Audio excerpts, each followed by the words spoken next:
viewers, which you might be now familiar with. For decades, the Washington Post liked to see itself as the grand old conscience of Western liberalism. Today, it is staring at something far less flattering: irrelevance.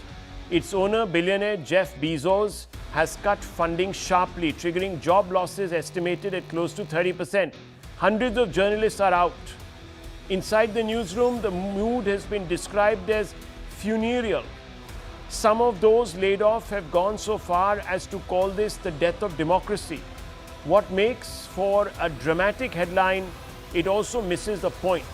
Bezos is being accused of sacrificing truth at the altar of politics. But this was not a money problem. If Bezos wanted to keep the paper running as a loss-making vanity project, he easily could have. The cuts happened for a simpler reason. Readers walked away. The product stopped justifying the cost. For too long, viewers, the Washington Post confused moral certainty with relevance. Advocacy replaced reporting, activism passed off as journalism, and the editors failed to notice that the world outside the ideological bubble had changed. This connect was especially visible in the coverage of the non-West, particularly in India. In India's noisy, competitive media space, the Washington Post became known less for original reporting and more for relentless polemics against Prime Minister Narendra Modi.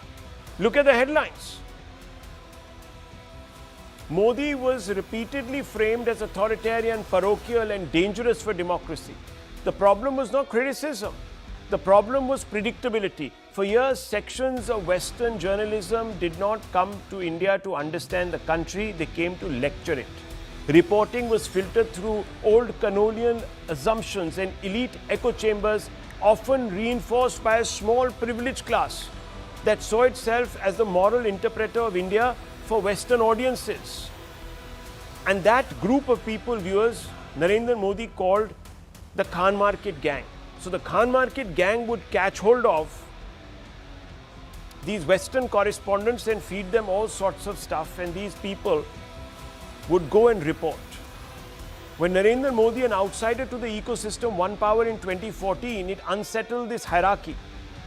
His repeated electoral victories contradicted the preferred narrative.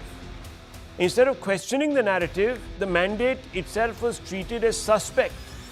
Kashmir, the Delhi riots, farm protests, CA, NRC, everything was pushed into the same authoritarian frame, saying that, oh, Modi is quashing people's freedoms. Readers began to notice this. They saw the spin and they disengaged. Perhaps that is what finally happened, not just in India, but back home in America too.